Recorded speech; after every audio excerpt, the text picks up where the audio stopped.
అందరికీ నమస్కారం.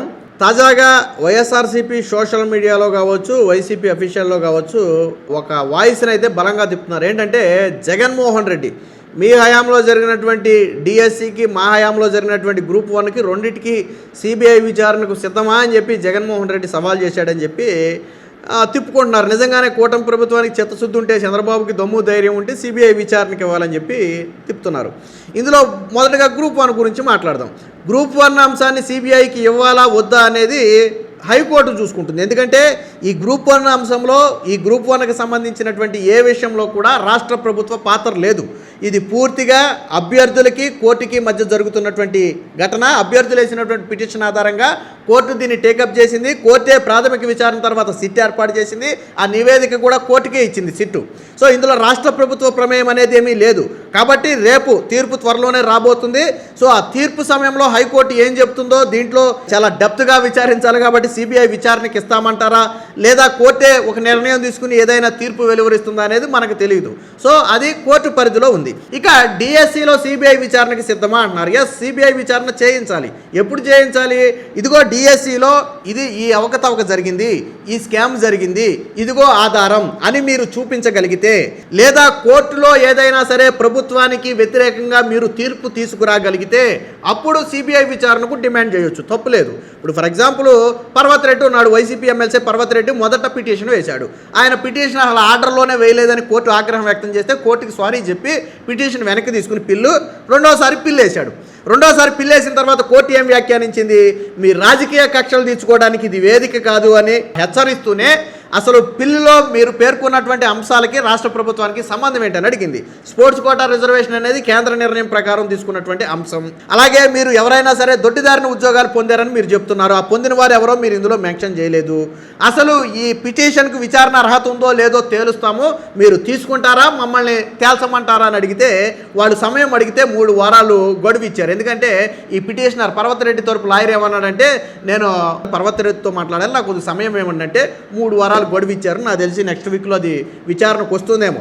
తర్వాత వీళ్ళు వెనక్కి తీసుకుంటారా, కోర్టే ఏం చేస్తుందని చూడాలంటే కోర్టులో కూడా ఏ ఆధారాలు చూపించరా. కోర్టు అడిగింది కూడా అదే, మీరు ఆరోపణలు చేశారు సరే, ఆధారాలు ఎక్కడని అడిగితే దానికి సమాధానం లేదు. కోర్టు ఇంకో మాట చెప్పింది, ఆరోపణ చేసిన మీరే దాన్ని నిరూపించాల్సి ఉంటుంది, ఆ విషయాన్ని గుర్తుపెట్టుకోండి అని చెప్పి ఈ పర్వత్ రెడ్డి తరపు లాయర్ కూడా చెప్పింది. వీళ్ళ దగ్గర ఏమీ ఆధారాలు లేవు. అంటే కోర్టు కూడా అసలు మీ పిల్లు విచారణ అర్హత ఉందా లేదా అని అనుమానం వ్యక్తం చేస్తే దాని మీద సిబిఐ విచారణ కావాలంట. ఏదైనా సరే గవర్నమెంట్ జీవో ఇవ్వకుండా ఏదైనా ఒక కార్యక్రమం చేసి ఉండుంటే, నోటిఫికేషన్లో లేనటువంటి ఏదైనా ఒక అంశాన్ని కానీ ఇంప్లిమెంట్ చేసుంటే అప్పుడు మనం ఏదైనా అవకతవకలు జరిగాయి, అవినీతి జరిగింది అనుకోవచ్చు. ఫర్ ఎగ్జాంపుల్ గ్రూప్ 1 ఉంది. గ్రూప్ 1 నోటిఫికేషన్లో మాన్యువల్ మూల్యాంకనం ఉంది. జగన్మోహన్ రెడ్డి వచ్చిన తర్వాత గ్రూప్ 1 మెయిన్స్లో ఏ మూల్యాంకనం చేశాడు? డిజిటల్ మూల్యాంకనం చేయించాడు. ఆ డిజిటల్ మూల్యాంకనం తప్పుపడుతూనే తర్వాత మాన్యువల్ మూల్యాంకనం చేయమని చెప్పి కోర్టు చెప్పింది. మీరు నోటిఫికేషన్లో లేని దాన్ని మీరు ఎలా చేస్తారు? చేయడం కరెక్ట్ కాదు కదా, మీరు మాన్యువల్ మూల్యాంకనం చేయండి అని చెప్పింది. అంటే నోటిఫికేషన్లో లేని దాన్ని వీళ్ళు చేశారు.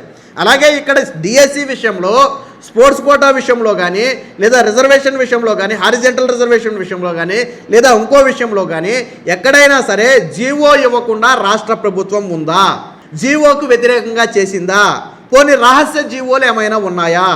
జీవోలన్నీ ఓపెన్ జీవో నెంబర్ 4 కావచ్చు, 18 కావచ్చు, 23 కావచ్చు, 15(6) కావచ్చు, అన్నీ ఓపెన్గానే ఉన్నాయి. వీళ్ళు నియామక ప్రక్రియ చేపట్టిన తర్వాత కొన్ని అభ్యంతరాలు వస్తే ఆ జీవోలకు సవరణ చేస్తూ మరొక జీవోను విడుదల చేశారు తప్ప ఏ జీవోను క్యాన్సిల్ చేయాల. ఈ ఎంటైర్ డిఎస్సికి సంబంధించి వైసీపీ చెబుతున్నటువంటి 4 జీవోల్లో ఏ జీవోను క్యాన్సిల్ చేయలేదు. ఒక జీవోలో మరొక జీవోతో కొన్ని సవరణలు చేశారు తప్ప, అది కూడా కొన్ని గ్రీవెన్స్ వచ్చిన తరువాత సవరణలు చేశారు తప్ప ఏ జీవోని కూడా క్యాన్సిల్ చేస్తున్నట్టుగా ప్రభుత్వం ప్రకటించలేదు. ఒకవేళ క్యాన్సిల్ చేస్తే ఎక్కడ చేసిందో దాని క్యాన్సిలేషన్ ఆర్డర్ ఉంటుంది, దానికి కూడా ఒక నెంబర్ ఉంటుంది. సో దేని ద్వారా ఏ జీవోని క్యాన్సిల్ చేసిందో ఆ క్యాన్సిల్ అనే వాళ్ళే సమాధానం చెప్పాలి. సో ఏ జీవో క్యాన్సిల్ కాలేదు, అన్ని జీవోలు ఉన్నాయి. ఇకపోతే సిబిఐ విచారణ అన్నారు కదా, సిబిఐ విచారణకు నిజంగానే జగన్మోహన్ రెడ్డి అంత నమ్మకం ఉంటే, జగన్మోహన్ రెడ్డికి నమ్మకం ఉందని నేను అనుకుంటున్నాను. వివేకానంద రెడ్డి హత్య కేసులో సిబిఐ విచారణ చేయిద్దామని చెప్పి సునీత చెబితే సిబిఐ విచారణ అవసరం లేదని చెప్పింది ఎవరు? అలాగే చంద్రబాబు నాయుడు ముఖ్యమంత్రిగా ఉన్నప్పుడు వివేక హత్య జరిగిన సమయంలో ఎలక్షన్ టైం కరెక్ట్గా అది అప్పట్లో జగన్మోహన్ రెడ్డి సిబిఐ విచారణకు డిమాండ్ చేశాడు. అసలు మొదట వివేకానంద రెడ్డి హత్య కేసులో సిబిఐ విచారణ డిమాండ్ చేసిన మొదటి వ్యక్తే జగన్మోహన్ రెడ్డి. సునీత కూడా డిమాండ్ చేయాలి, జగన్మోహన్ రెడ్డి డిమాండ్ చేశాడు మొదట. అప్పుడు డిమాండ్ చేసిన తర్వాత రాష్ట్ర ప్రభుత్వం సిట్ ఏర్పాటు చేసింది హత్య మీద. చంద్రబాబు నాయుడు సిట్ తన పోలీసులతో సిట్ ఏర్పాటు చేసుకున్నాడు. నీ తప్పు లేకపోతే నువ్వెందుకు సిబిఐ ఎంక్వైరీకి కోరటం లేదు చంద్రబాబు నాయుడు అని చెప్పి గతంలో ఇదే వివేక హత్య కేసు గురించి జగన్మోహన్ రెడ్డి అడిగాడు. నీ తప్పు లేకపోతే నువ్వెందుకు సిబిఐ విచారణకి ఇవ్వట్ల వివేక హత్య కేసునని జగన్ డిమాండ్ చేశాడు. కట్ చేస్తే చంద్రబాబు నాయుడు గారు ఓడిపోయారు, జగన్ సీఎం అయ్యాడు. జగన్ సీఎం అయిన వెంటనే ఒక లేఖ రాశాడు. ఏమని తెలుసా? సిబిఐ విచారణ అవసరం లేదు అని ఒక లేఖ రాశాడు. దాంతో సునీత కొంగుతింది. అదేంది సిబిఐ విచారణ కావాలనుకున్నాం కదా, సిబిఐ విచారణ వద్దకపోవడం ఏంటంటే అప్పుడు జగన్మోహన్ రెడ్డి చల్లగా చెప్పాడు, నువ్వు సిబిఐ విచారణ చేస్తే ఏమవుద్ది, అవినాష్ రెడ్డి మీద ఉన్న కేసుల్లో మరో కేసు అవుద్ది, బీజేపీలో జాయిన్ అయిపోతాడు, సిబిఐ విచారణ వల్ల మాకు పోయేదేమి ఉండదు, నీకే నష్టం అన్నట్టుగా సునీతతో మాట్లాడితే అప్పుడు వెలిగింది సునీతకు బుర్రకి. ఓకే, దీని వెనక ఉన్నారా, ఓకే అవినాష్ రెడ్డి ఉన్నాడా, అవినాష్ రెడ్డిని కాపాడటం కోసం జగన్ నాతో ఇలా మాట్లాడుతున్నాడా అని చెప్పి ఇక తాను సిబిఐ విచారణ వద్దు అంటే సునీత కోర్టుకు వెళ్ళి కోర్టు ద్వారా సిబిఐ విచారణ తెచ్చుకుంది. మొదట సిబిఐ విచారణ కోరింది జగనే, తర్వాత సిబిఐ విచారణ వద్దు అన్నది జగనే. ఎందుకని వద్దు అన్నాడు జగన్మోహన్ రెడ్డి సిబిఐ విచారణ? నిజంగా సిబిఐ విచారణ మీద అంత నమ్మకం ఉంటే జగన్మోహన్ రెడ్డికి సిబిఐ విచారణ జగన్మోహన్ రెడ్డి ఎందుకు వద్దు అన్నాడో జగన్మోహన్ రెడ్డి సమాధానం చెప్పాలి. ఆ రోజు వివేక హత్య కేసు, ఇప్పుడు డిఎస్సి కంటే ముందు కదా వివేక హత్య కేసు. జగన్ సీఎంగా ఉండి, ఇప్పుడు నువ్వు అనేది అదే కదా, నువ్వు సీఎంగా ఉండి నువ్వు ఎందుకు చేయట్లేదనే కదా. ఆ రోజు నువ్వు సీఎంగా ఉండి ఎందుకు సిబిఐ విచారణ కోరలా? అసలు ముందు సిబిఐ విచారణ అపోజిషన్లో ఉన్నప్పుడు కోరింది నువ్వు కదా. అప్పుడు సిబిఐ విచారణ వద్దు, ఇప్పుడు సిబిఐ విచారణ వద్దు. అదేం లాజిక్? వివేకానంద రెడ్డి హత్య కేసులో అవసరం లేని సిబిఐ ఈరోజు గ్రూప్ 1లో కానీ డిఎస్సిలో కానీ ఎందుకు అవసరమైంది జగన్మోహన్ రెడ్డికి? వివేక హత్య కేసులో సిబిఐ మీద నమ్మకం లేక రాష్ట్ర పోలీసులతో విచారణ చేయించిన జగన్ను ఇప్పుడు రాష్ట్ర పోలీసుల మీద నమ్మకం లేదు, సిబిఐ విచారణ చేయించాలని అడగటం ఏంటి? అంటే నువ్వు అధికారంలో ఉంటే వ్యవస్థలను నీకు అనుకూలంగా మేనేజ్ చేసుకోవచ్చు కాబట్టి సిబిఐ విచారణ అవసరం లేదు, రాష్ట్ర పోలీసులు చాలు. నువ్వు అధికారంలో లేకపోతే నువ్వు చేసినట్టే వీళ్ళు చేస్తారేమోననే భయంతో ఇప్పుడు సిబిఐ విచారణ కావాలి, అంతేనా? జగన్మోహన్ రెడ్డి ముందు సిబిఐ విచారణ గురించి మాట్లాడాలంటే వివేక హత్య కేసులో ఎందుకు సిబిఐ విచారణ వద్దన్నాడో చెప్పాలి. సునీత చాలా స్పష్టంగా చెప్పింది, మనం సిబిఐ విచారణకు వెళ్దాము అంటే అవినాష్ రెడ్డికి ఏమవుద్ది, ఇంకో కేసు యాడ్ అవుద్ది, మహా అయితే బీజేపీలోకి పోతాడు, మనకు ఊడేదేమి లేదు, అవినాష్ రెడ్డికి ఊడేదేమి లేదని చెప్పి స్వయంగా జగన్మోహన్ రెడ్డి సునీతతో అన్న మాటలు అవి. ఆ రోజు సిబిఐ విచారణ ఎందుకు వద్దన్నాడో మీకు ఈ పాటికి అర్థమై ఉండాలి. ఇప్పుడు ఎందుకు కావాలంటున్నాడో కూడా మీకు ఈ పార్టీకి అర్థమై ఉండాలి. ఎందుకంటే ఇప్పుడు రాష్ట్ర ప్రభుత్వం ఎక్కడ ఇరకాటం పెడుద్దు, సిబిఐ విచారణ అయితే సగం ఏళ్ల తరబడి సాగుద్ది, మళ్ళీ ఎలక్షన్ దాకా సాగుద్ది, నాకు ఇబ్బంది ఉండదు గ్రూప్ 1లో. ఎందుకని ఇప్పుడు సడన్గా కోర్టు ఏదన్నా తీర్పిచ్చేసి గ్రూప్ 1లో వీళ్ళు అవకతవకలు చేశారని ఆ పిఎస్ఆర్ ఆంజనేయులను ఇంకొకరినో అరెస్ట్ చేయండి, వాళ్ళ మీద కఠిన చర్యలు తీసుకోండి అని అందనుకోండి, జగన్మోహన్ రెడ్డి పని అయిపోయా. ఆ భయంతో సిబిఐ విచారణ అయితే అట్లీస్ట్ ఒక 2 ఏళ్ళు సాగుద్ది, స్లోగా సాగుద్ది సిబిఐ విచారణ. జగన్మోహన్ రెడ్డికి సిబిఐ విచారణ మీద చాలా అవగాహన ఉంది. ఎందుకనంటే తన కేసులు కావచ్చు, తర్వాత టీటీడీ లడ్డు కేసు కావచ్చు, ఇవన్నీ కూడా చూశాడు ఆయన సిబిఐ విచారణలో.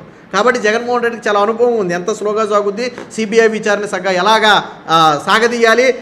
గత 15 ఏళ్ళుగా జగన్మోహన్ రెడ్డి బెయిల్ మీద ఎలా బయట ఉన్నాడు ఆయనకు తెలుసు అవన్నీ. కాబట్టి దీన్ని కూడా అలా సాగదీయవచ్చు అనేది జగన్మోహన్ రెడ్డి ఉద్దేశం తప్ప అందులో ఏమీ లేదు. అసలు సిబిఐ విచారణ ఎందుకు? చంద్రబాబు నాయుడు గారు గ్రూప్ 1 మీద విచారణ చేస్తే నీకు డౌట్ రావాలి. ఏమని? అరే ఈయన ఏమైనా మ్యానికులేట్ చేసి నన్ను ఇరకాటంలో పెట్టే ప్రయత్నం చేస్తున్నాడేమో, లేనిపోనివి కల్పిస్తున్నాడేమో అని అనుమానం నీకు రావాలి. కానీ అది విచారణ ఎవరి చేతిలో ఉంది? హైకోర్టు చేతిలో ఉంది, చంద్రబాబు గారి చేతిలో లేదు. గ్రూప్ 1 అంశం చంద్రబాబు గారి చేతిలో కానీ రాష్ట్ర ప్రభుత్వం చేతిలో కానీ లేదు, హైకోర్టు చేతిలో ఉంది. హైకోర్టు ఆదేశాల మేరకు ఏర్పాటైనటువంటి సిట్ అది. నివేదికను కూడా హైకోర్టుకే ఇచ్చింది, తుది తీర్పు కూడా హైకోర్టే ఇవ్వబోతుంది. ఇందులో రాష్ట్ర ప్రభుత్వ ప్రమేయం 0.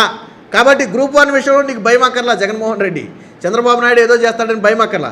ఇక డిఎస్సి అంటావా, డిఎస్సి హయాంలో ఏదైనా అవకతవకలు జరిగితే నువ్వు కోర్టు ద్వారా నిరూపించు. అరే కూటమి మేనేజ్ చేస్తుంది అనుకుంటే ఆధారాలు తీసుకుని కోర్టుకు వెళ్ళు. నేను ఇందాక చెప్పా, పర్వతరెడ్డి కోర్టుకు వెళ్తే కోర్టు ఏం చెప్పింది. కాబట్టి సిబిఐ విచారణ అనేది కేవలం జగన్మోహన్ రెడ్డి ఇష్యూని డైవర్ట్ చేయడం కోసమే. ఈరోజు జగన్మోహన్ రెడ్డి దమ్ముగా అబ్బా కొడుకులు ఇద్దరికి సవాల్ విసిరాడని సోషల్ మీడియాలో సగ ఎలివేషన్కి ఏదో సాంగులు పెట్టుకుని వెనకమాల సోషల్ మీడియాలో తిప్పుకుంటున్నారు. అదే దమ్ముగా జగన్మోహన్ రెడ్డి గతంలో వివేకానంద రెడ్డి హత్య కేసుని ఎందుకు ఇవ్వలేదో సిబిఐకి అదే దమ్ముగా చెప్పాలి. వాళ్ళు వివేకానంద రెడ్డి సొంత బాబాయి, మీ తండ్రికి సోదరుడు సొంత బాబాయి చనిపోతే, మీ కుటుంబంలో మర్డర్ జరిగితే, మీ ప్రమేయం లేకపోతే, నిందితులు నిందితులతో మీకు సంబంధం లేకపోతే, నిందితుల్ని కాపాడాలనే ఉద్దేశం మీకు లేకపోతే ఎందుకు సిబిఐ విచారణకే లేదు? ఆ ఎలివేషన్లు వేసుకునే వాళ్ళు ఎవరైనా ఉంటే దీనికి ఆన్సర్ చెప్తే బాగుంటుంది. సిబిఐ విచారణకు, వివేక హత్య కేసును ఎందుకు సిబిఐ విచారణకు వద్దు అని సునీతతో వారించాడు, ఎందుకు సిబిఐ విచారణ వద్దు అని లేఖ రాశాడు జగన్మోహన్ రెడ్డి. ఆ ఎలివేషన్లు వేసుకునే వాళ్ళు చెప్తే బాగుంటుంది. మరి అప్పుడు సిబిఐ విచారణ లేదు, ఇప్పుడేముంది, ఇప్పుడు లేదు అప్పుడే వస్తుందని ఎలాగో అనుకున్నారు, నాకు అర్థం కాల. అంటే కేవలం తప్పించుకోవడానికి. గ్రూప్ 1లో సిబిఐ విచారణ అనేది కోర్టు నిర్ణయం. డిఎస్సిలో సిబిఐ విచారణ చేస్తారు ఎప్పుడు?